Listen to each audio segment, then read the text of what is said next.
Привет, я Лара. И вот уже 8-й год я живу в Египте. Но сегодня мы с вами отправимся в отель, который находится на турецком Кипре.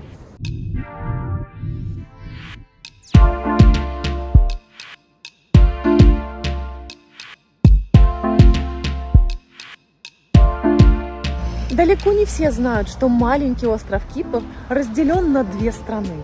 Греческую республику Кипр и Турецкую республику Северного Кипра. Мы приехали провести свое Рождество в пятизвездочный отель на турецкую сторону. Называется отель Саламис Бэй. Итак, яркими рождественскими огнями врывается турецко-кипрский отель в вереницу моих обзоров египетских резортов различных категорий.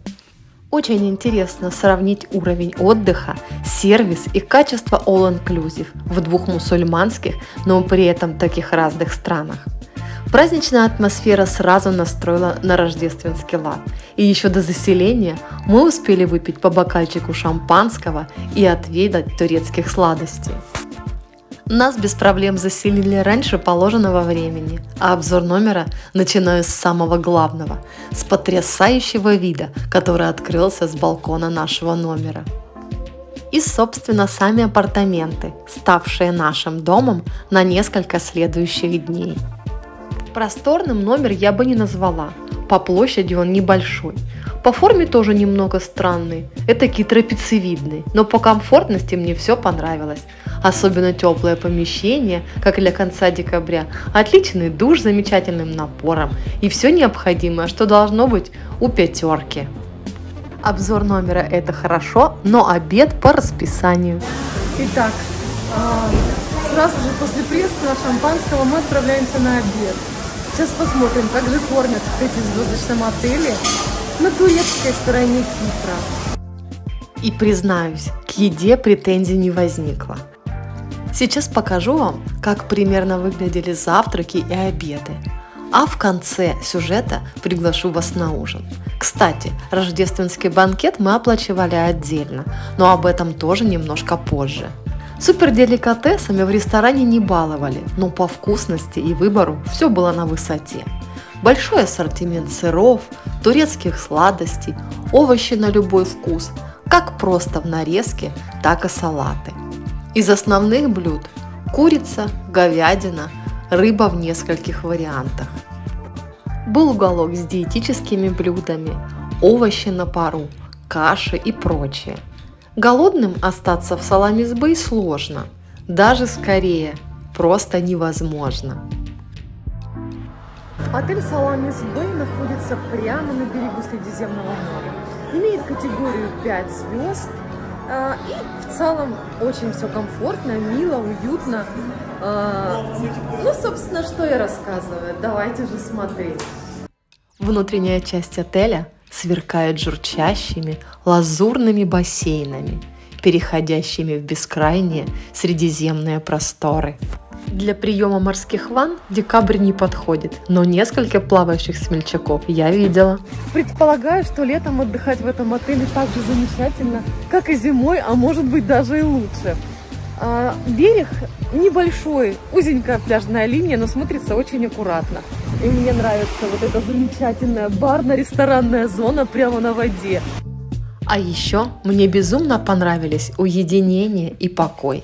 Особенно после супермноголюдного египетского лета и забитых под 100% отелей Хургады. А так выглядит территория с наружной стороны Саламис Бэй. Часть ее занимает парковка для автомобилей и аккуратная зеленая парковая зона. Несмотря на то, что все закрыто, шезлонги дружными рядами стоят упакованные в пластик на зиму. Смотрится все очень красиво, чистенько, ухоженно, бассейны журчат, веселые лягушки подмигивают и улыбаются гостям, поэтому территория мне нравится. Уверена, что летом в нормальный сезон, когда все полностью функционирует, и здесь намного веселей. Но даже находясь здесь зимой, можно понять, что отель весьма достойный. Сейчас я нахожусь в амфитеатре, где, по всей видимости, проходят летние мероприятия. Если в целом отель понравился, Но должна отметить, по всей видимости, пандемия дала о себе знать. И раньше эта пятерка была намного лучше. Это я знаю со слов своих друзей, которые отдыхали здесь 2 года назад. Пустые пляжи и неработающие летние бары смотрятся немного грустно. Но в Саламис-Бэй есть чем заняться и в низкий сезон. Мне кажется, самое время отправиться на релакс в спа-зону, в сауну, турецкий хамам и поплавать в бассейне. Спа-центр «Лимон» находится на нижнем уровне отеля. Включает в себя спортивный зал с тренажерами, зону отдыха с удобными лежаками и панорамными окнами с видом на море.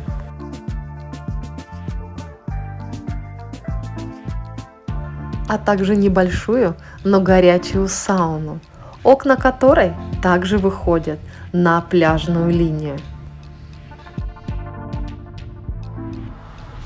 Здесь же и турецкий хамам. А пребывание в спа входит в стоимость номера. Ничего отдельно доплачивать не нужно.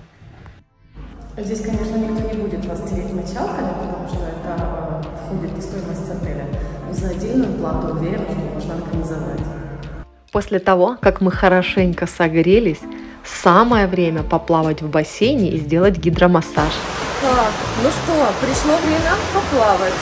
И вот показываю, какой есть бассейн в отеле Саламис-Бэй.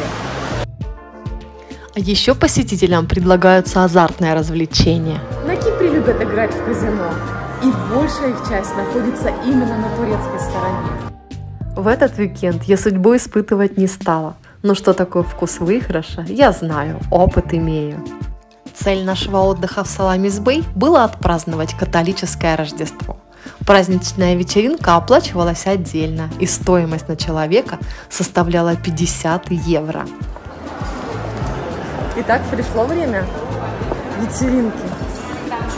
Празднование проходило в большом банкетном зале, украшенном елками, бантами и белыми скатертями на больших круглых столах.